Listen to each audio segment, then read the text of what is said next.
Greetings, Petroheads. Welcome back to Automation, the car company tycoon game. I know I'm a little bit late today, but I've had stuff to do. I've pre-recorded the dirt video like at some point last week, so that wasn't a problem. But Automation, I typically don't pre-record, so yeah, just came home, had stuff to do, and I'm gonna be reviewing another car today, and it's gonna be. It's gonna be the JCM Tidal by LMGamer456. There it is. It's 2016, and he says, "It is a car to compete with the Hyundai Genesis. The car does not focus on sportiness, but on comfort and drivability and speed. It costs less than the Hyundai Genesis in all trims, and the range-topping 4.0 TL does 0 to 60 in 4.6 seconds. Sounds promising then. So let's look into it. This is the smallest model, the 3.0E. This tab is going to be the same for all versions though. So it has an AHS steel monocoque, longitudinal engine placement, double wishbone front suspension, and a double wishbone rear suspension, as well as aluminum body panels. So, pretty, I wouldn't say, yeah, it is pretty standard actually. Wait, what is this? What is this piece of a pipe? Has that gone missing somewhere? Let's see. Yeah. It's missing here on the injection. Weird. Never had that bug before. So basically, we are using the large 2010s saloon body, I guess. As far as design goes, this looks sort of sad, doesn't it? The front end. And then, yeah, I kind of like the fog lights down here, and taillights, headlights, excuse me.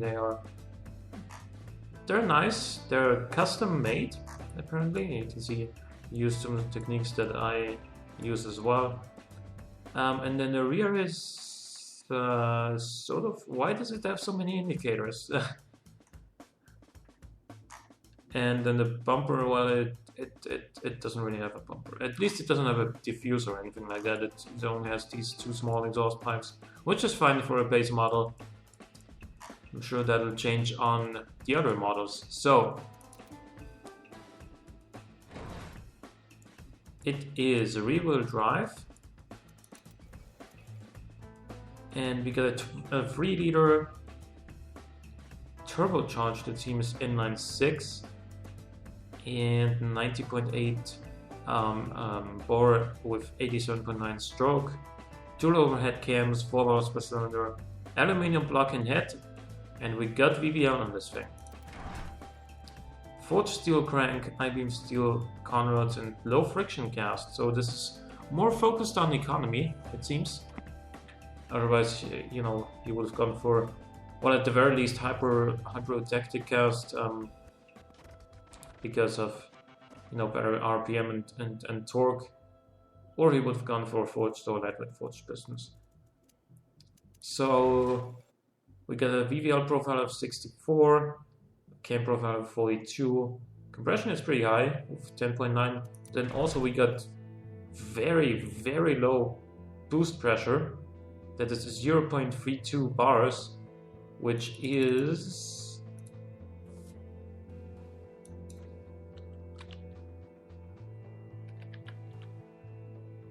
0.32 is 4.64 psi. So that is really, really low boost pressure. We've got an air-to-air large intercooler, ball bearing, Direct injection, frontal cylinder for great frontal response, I guess. What will it be with the single? It will still be 42.9, which is not bad. And the standard intake. Fuel mixture is as lean as possible, so yeah, definitely some economy in mind here. RPM level is 6500, because I'm assuming, yeah, any higher would sort of reduce it would reduce reliability. Actually, you can see by quite a bit, 2.1 points already, but just increasing it by another 100 RPM. So this is right at the edge, but it is working very well as is. We also get some quality on the head, the turbo, and the fuel section. How about the exhaust? Yeah, we got +1 here as well. 2 reverse flow mufflers to keep this thing nice and quiet for extra comfort. The economy is good, 31.25%. But I have to say, with boost pressure this low, you could probably do a little bit better. But it's still not bad. 295 horsepower, that's plenty in most situations. We got a 7-speed double clutch gearbox and plenty of overdrive here. 6th gear goes to 250. I am assuming that the car would normally be limited at 250. If it isn't, then of course, yeah, this is still good to have lots of overdrive. You know, not needing to rev the engine all the way out to reach your top speed. Also because of the noise it would make, it would be kind of against the point of such a comfortable cruiser. Medium compound road tires is about what you'd expect on a car like this. 225 front tires, 245 rear tires. Very drivability focused suspension and steering. Therefore also wider rear tires than front tires. Yeah, it's good. It's good. 3 piston vent disc up front, 1 piston on the rear. No brake fade whatsoever. Could have maybe reduced the pad type some. Oh no, that would cause brake fade. Okay, good. 5 seats with premium interior and infotainment. All driver assist except for launch control because you don't need it. +1 quality in the interior, +4 in the entertainment section. Is, you know, gonna make this a pretty expensive entertainment system indeed. And standard springs with gas monotube dampers and active sway bars. Now I'm not sure if this is the best choice here. It is certainly cheaper than going for active comfort springs and then semi-active dampers. But as far as comfort and drivability goes, I think that might be the better option. But let's see. Overall, we get very good drivability. Decent sportiness actually. 49.8 comfort is good. 34.7 prestige and 68.5 safety. Overall, that brings us up to $35,532 with a +8% markup. It scores very well in family premium and family sport premium, also commuter premium. Then we also got utility sport premium, even a little bit of muscle. Yeah, I don't really think this would really make a good muscle car in the, you know, American sense, if you want to call it that. It will be decently quick in a straight line, but it's not as blunt, it's not as raw as a traditional muscle car. In the premium section, this also scores very well. So nicely done. 0 to 100 is 6.4 seconds. Top speed 251.5, which is fine. So basically, if you go back here, yeah, sixth gear goes to like 249 or something, and then from there you can go into 7th gear. and cruise along. Good. Then we got the 3.2S version,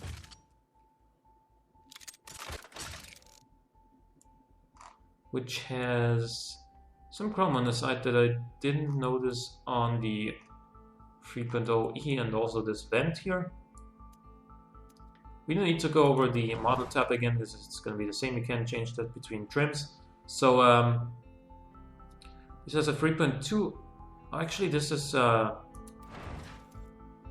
didn't go to this tab on the other, or at least I didn't talk about the variant capacity. So obviously that is the maximum family capacity of the engine family, and even this 3.2 liter is smaller, so the 3 liter is going to have even smaller bore and stroke. I'm not going to go back and check though, I don't think it's that relevant. But we do have the same internals here as we did on the 3 liter. And +6 quality. That is quite a lot for the bottom end. That's gonna increase the costs by a decent margin. We got 61 VVL profile, which is slightly lower than on the 3 liter, and 40 cam profile as well. 11 compression ratio is very high for a turbocharged engine. We got a very like detuned kind of feeling turbo setup here as well. It's not very aggressive at all. It's also there to spool up very early. You can see that it hits max boost at 2200 RPM.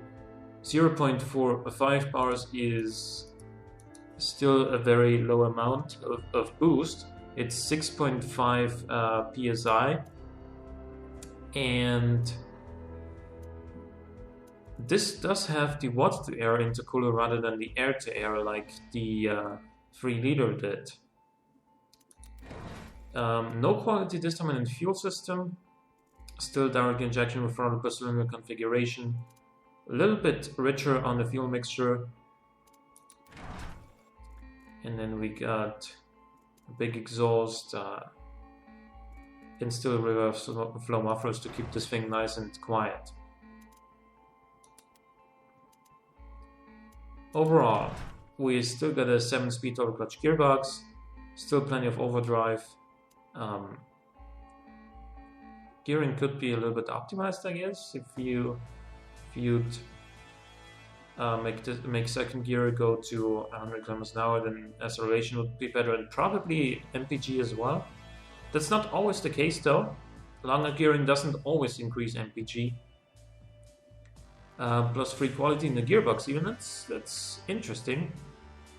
And also it's going to be very much appreciated by the drivers, because like, not that a +0 quality double clutch gearbox is bad or anything, but +3 will just make it feel that much smoother and that much quicker, which is always good. So sport compound tires, the same diameter, the same width, excuse me, as on the 3 liter. Still alloy rims, same but slight kind of same brake setup with the, as far as vented discs with 3 pistons front and 1 piston rear goes, but I think slightly increased in size. I mean, they do have 0.1% brake fade, which was due to the rear ones and the front. If you increase the size of both of them by 1 point, you could get rid of that, but I'm not here to optimize somebody else's car. So you got 4 downforce on the under tray here, which is a semi-clad. I don't know. Well, he's probably got his reasons for the 4 downforce. I mean, might as well go for like either 0 or like, I don't know, a round number, maybe 5 or even 10. I don't know. And then 5 seats. This is basically the same interior, only that the interior now is +2 quality rather than +1. Entertainment is exactly the same. Safety is the same. We get air springs here, which are quite a bit more expensive than these standard springs, but also going to be more comfortable. And we can see that this thing makes better comfort, better sportiness, less drivability of course, because we do have more power on the same sort of tire. Yeah, and Family Spot Premium, it scores very, very well. $41,364 is a reasonable price for a car like this, surely. 5.8 seconds 0 to 100, 267 kilometers top speed. That's enough. Like for a Family Sport Premium, like for a car that's gonna compete with, you know, the Hyundai Genesis, or for a car that is similar in size and equipment to, say, a BMW 5 Series, it is actually quite cheap. I don't know how economical a comparable 5 Series is, but I can't imagine that it's much more economical than this.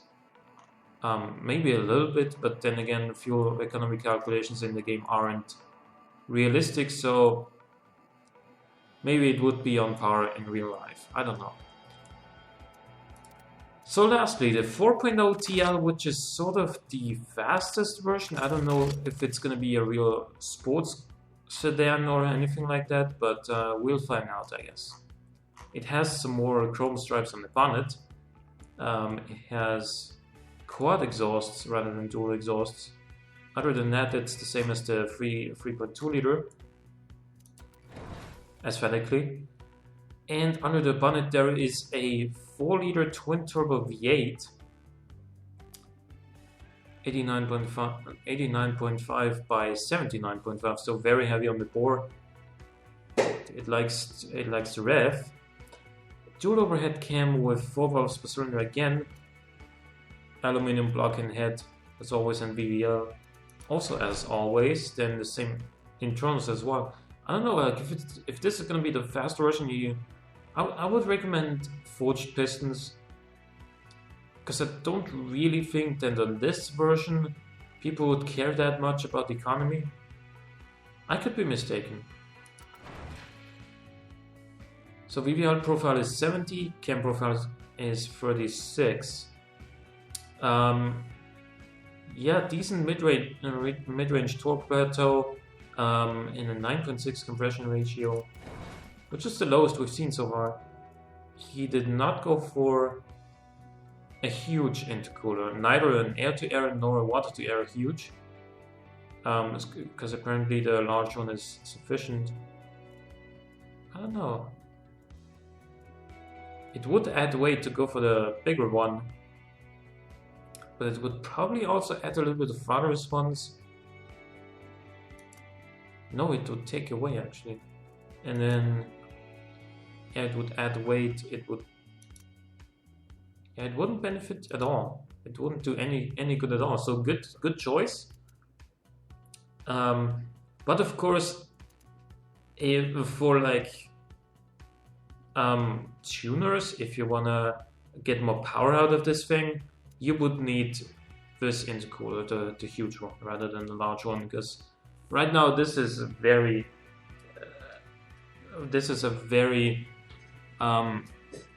what is the opposite of aggressive?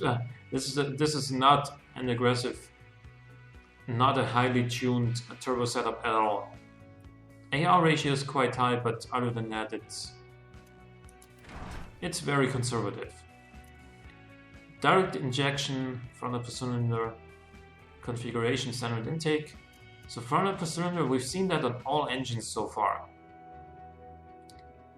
Apparently he likes good throttle response, but I can't really blame him. So 6,500 RPM, can we go higher? That would take away another 1.8 points of reliability. If we decrease it by 1, yeah, it wouldn't do that much. So it was at 6,500. We do have some quality. +2 here, +2 and +1 in the head, +1 in the fuel system, and on the exhaust 0. Okay, we got a dual exhaust setup here. No bypass valves, which actually I would kind of recommend. Reverse flow mufflers. Again, I mean, it doesn't really need bypass valves because it's got reverse flow mufflers, so it's going to be very quiet anyway.